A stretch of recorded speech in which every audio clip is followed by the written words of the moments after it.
നാട്ടിലെ അവസ്ഥ നിങ്ങൾക്ക് അറിയുന്നത് തന്നെയാണ്. നാട്ടിലെ അവസ്ഥ വളരെ ദയനീയം തന്നെയാണ്. നാട്ടില് ഇപ്പോ ദാരിദ്ര്യം കൊടികുത്തി വാണ നേരം. ഇതിനപ്പുറം ഞാൻ ആവാണ്ട് എനിക്ക് തോന്നുന്നില്ല. അവസ്ഥ നാൾക്ക് നാള് താഴോട്ട് വന്നുകൊണ്ടിരിക്കുക. ഇത് ഇങ്ങനെ ഉണ്ട് എന്ന് ആര് പറഞ്ഞോ അവനൊക്കെ വിഡ്ഢികളും വിവരമില്ലാത്തവരും ആയിക്കൊണ്ടിരിക്കുക. ഇതാണ് സത്യം. പിന്നെ നാട്ടില് മറ്റൊരു കാര്യം എന്ന് പറഞ്ഞാൽ ഇപ്പൊ നിങ്ങൾക്ക് അറിയാൻ പറ്റുന്ന ഒരു കാര്യമാണ്. തൊഴിലാളികൾ, ഓട്ടോ തൊഴിലാളികൾ, ഈ നാട്ടിലെ കൂലി തൊഴിലാളികൾ, ഈ നാട്ടിലെ കൽപ്പണിക്കാർ, ഈ നാട്ടിലെ മത്സ്യബന്ധവുമായി ബന്ധപ്പെട്ട ആൾക്കാർ, നാട്ടിലെ വ്യാപാരികൾ, നാട്ടിലെ ഡ്രൈവേഴ്സ്, ഇനി പറയേണ്ട സകല മേഖലക്കും ഈ ക്ഷീണം ബാധിച്ചിട്ടുണ്ട്. ഇല്ലാന്ന് ഒരു സംഖ്യക്കുട്ടനും പറയാൻ കഴിയൂല. അവനടക്കം അനുഭവിച്ചുകൊണ്ടിരിക്കുകയാണ്. സാമ്പത്തിക അച്ചടക്കം എന്ന അതിന്റെ പേര് ഈ ജീവൻ തന്നെ അടച്ചിടാൻ പോവുകയാണെന്നാണ് എനിക്ക് ഇതിനോട് മനസ്സിലാക്കാൻ കഴിയുന്നത്. അച്ചടക്കം എന്നുള്ളത് തിരിച്ചിട്ടാൽ മതി. 2000-ന്റെ നോട്ടാണ് വല്ലപ്പോഴും കിട്ടുന്നത്. ആ കിട്ടുന്ന നോട്ടുമായിട്ട് 8 മണിക്കൂർ പണി കഴിഞ്ഞൊരു വ്യക്തി വീണ്ടും 3 മണിക്കൂർ നാട് ചുറ്റണം 2000-ന് ചില്ലറ കിട്ടാൻ. അപ്പൊ അവന്റെ പണി എത്രയെന്ന് അറിയാം? 11 മണിക്കൂർ പണിയായി. ഇതിനിടയ്ക്ക് എന്റെ ഒരു കൂട്ടുകാരനോട് പണി കഴിഞ്ഞിട്ട് പറഞ്ഞ വാക്കാ 200 രൂപ കൂടുതൽ തരണം. എന്തിനാന്ന് വെച്ചാൽ ഇനി ചെയ്യാൻ പോണ 3 മണിക്കൂറിന് ചില്ലറാക്കാൻ പോകുന്നതിന്റെ കൂലിയാന്ന് എന്നോട് പറഞ്ഞത്. എന്നിട്ട് അതിന്റെ പേര് ഡിജിറ്റൽ ഇന്ത്യ എന്നാ ഞങ്ങൾ പറയാം അതിന്റെ പേര്. ഇപ്പൊ ഉണ്ടാക്കുന്ന ഓരോ വേണ്ടാത്ത പ്രവർത്തനങ്ങളാ.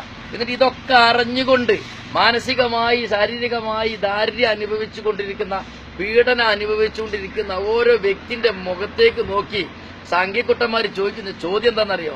എടാ, കൂടുതൽ ഡയലോഗ് അടിക്കാണ്, രാജ്യം വിടടാ, പാകിസ്ഥാനിലേക്ക് പോടാ എന്നാ വിളിച്ചു പറയുന്നത്.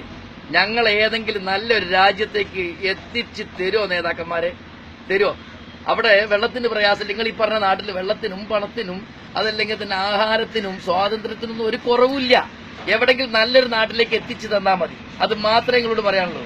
നിങ്ങൾ ഈ തൊട്ടതിനും പിടിച്ചതിനും ഒക്കെ കീ ജയ് നടിക്കുന്നുണ്ടല്ലോ. പട്ടിക്കും പോത്തിന്റെയും കാര്യം പറയുമ്പോൾ കീ ജയ് എന്ന് വിളിക്കുന്ന ഒരു രാജ്യമുണ്ട്, അത് ഇന്ത്യയുള്ളൂ. അത് നിങ്ങൾ മനസ്സിലാക്കണം.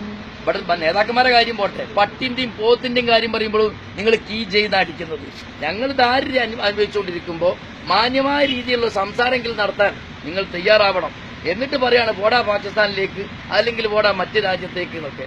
ഇതൊക്കെ പറയുന്ന വീരന്മാരോട് നിങ്ങൾ എന്തിന്റെ ബലത്തിലാണ് അത് പറയുന്നതെന്നൊക്കെ ഞങ്ങൾക്കറിയാം. ഒരു ഭരണം മുകളിലുണ്ടല്ലോ എന്ന് മാത്രം. അത് പോയാൽ കഴിഞ്ഞിട്ടോ. ഇപ്പോ ആ പറഞ്ഞ ആളെ കുറിച്ച് ഇതിന്റെ ഇടയ്ക്ക് ഒരു വീരൻ, ഒരു സംഘി പറഞ്ഞ വാക്കെന്താണ്? 4000 പേരെ കൊന്നിട്ടുണ്ടെങ്കിൽ അത് അയാളും ആരാണ്? നമ്മളെ രാജ്യം ഭരിക്കുന്ന ആളും പിന്നെ അവതാര പുരുഷൻ തന്നെയാണെന്ന് ഞങ്ങൾക്കും തോന്നി. ഒന്നൊന്നര അവതാരമാണ് ആ വന്നത് എന്നുള്ള കാര്യം ഞങ്ങൾക്കും തോന്നുന്നുണ്ട്. ഇല്ലാന്നെങ്കിൽ തെളിയിക്കാൻ പറ്റുമോ? ഈ അവതാരം വന്ന കാലം ഏതാ കാലം? ഹൃദായുഗം കഴിഞ്ഞു, ത്രിതായുഗം കഴിഞ്ഞു, ദ്വാപരയുഗം കഴിഞ്ഞു, വരുന്നത് കലിയുഗത്തിലാ. അപ്പൊ ആരാ വരാനുള്ളത് നിങ്ങൾ ചിന്തിച്ചു നോക്കിയാൽ മതി. ആരെങ്കിലും വിട്ടയച്ച അവതാരം എന്നുള്ളത് ഈ കലിയുഗത്തിൽ വരുന്ന അവതാരം എന്ത്? അവിടെ ഇതിനൊക്കെ ഈ പൊളിച്ചെയ്ത്ത് തീർക്കാൻ വേണ്ടി ഒരാൾ വരാണ്ട് അത് മാന്യമായ രീതിയിൽ വിഷ്ണു എത്തിക്കോളും. അത് ആ സമയത്ത് തന്നെ വന്നിട്ട് കാര്യങ്ങൾ പിന്നെ തീർക്കും, നല്ല രീതിയിലേക്ക് കൊണ്ടുപോകും. അതുവരെ ചീഞ്ഞടിഞ്ഞ വൃത്തികെട്ട സംവിധാനങ്ങളെ ഉടച്ചു പാർക്കാൻ വേണ്ടി ഇനി വരാനുള്ളത് ഭഗവാനാണ്. അപ്പൊ അതുവരെ ഇത്തരത്തിലുള്ള പല സാധനങ്ങളും വരുന്നുള്ളത് മഹാഭാരതത്തിൽ കൃത്യമായിട്ട് എഴുതിയിട്ടുണ്ട്. അതിന്റെ എല്ലാ ലക്ഷണം നാടൊട്ടായി കാണുന്നുണ്ട്. നാട്ടിലെ വെള്ളത്തിന്റെ വരൾച്ച അവിടെ പറയുന്നുണ്ട്, നാട്ടിലെ കൊടികുത്തുവാണ് അരാജകത്വം പറയുന്നുണ്ട്, കള്ളന്മാര് കൊള്ളക്കാര് വേശികൾ ഇതൊക്കെ പെരുകി വരുന്നത് പറയുന്നുണ്ട്. ഇതൊക്കെ ഈ കലിയുഗത്തിൽ വരാനുള്ള അതാ വന്നുകൊണ്ടിരിക്കുന്ന അക്കൂട്ടത്തിൽ പറഞ്ഞ ആളാണ് നിങ്ങൾ പറഞ്ഞ ഈ അവതാര പുരുഷൻ. ഇയാൾ വരുന്നു, ഇങ്ങനെയൊക്കെ ഭരിക്കുന്നു, ഇങ്ങനെ കാട്ടിക്കൂട്ടുന്നു, കയ്യിലെ പണം പിടിച്ചു വാങ്ങി വെക്കുന്നു, അനാവശ്യമായിട്ട് പിടിച്ചു പറിച്ച് പണം കൊണ്ടുപോകുന്ന ഭരണം വരുന്നത് മഹാഭാരതത്തിൽ എഴുതിയിട്ടുണ്ട്. നിങ്ങൾക്ക് പറയാൻ പറ്റുമോ? അങ്ങനെ ഒരാളെ കുറിച്ച് പറഞ്ഞത് തെറ്റായി പോയി തിരിച്ചെടുക്കാൻ പോവുകയാണ്. ഞങ്ങൾ പറഞ്ഞ അവതാരം അതല്ല, ഇത് വേറെ അവതാരം എന്ന് പറയാൻ പറ്റുമോ? കഴിയൂല. തൊള്ളയിലെ നാവല്ല പറഞ്ഞത് കള്ളത്തരം, മനസ്സിലാക്കണം. തിരിച്ചെടുക്കാൻ കഴിയാത്ത വാക്കാ. ഈ അവതാരം വരുന്നു, രാജ്യം നശിപ്പിക്കുന്നു, മഹാഭാരതത്തിൽ എഴുതിയിട്ടുണ്ട് ഇവിടെ. എന്നിട്ട് വേണം ഈ ആദ്യ വർത്താനം പറയാൻ. അതെല്ലാം തെളിയിക്കാൻ കഴിയില്ല നിങ്ങൾക്ക്. ഇവിടെ ഇപ്പൊ അതിന്റെ മറ്റൊരു ലക്ഷണം കൂടി പറഞ്ഞാൽ എന്താ?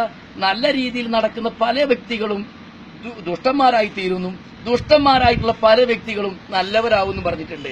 ഇവിടെ വിശകലകളും ഗോപാലകൃഷ്ണന്മാരും പിന്നെ അതുപോലെ തന്നെ തോക്കുസ്വാമിയൊക്കെ ഉണ്ടായിരുന്നല്ലോ. അവരൊക്കെ എന്തായി?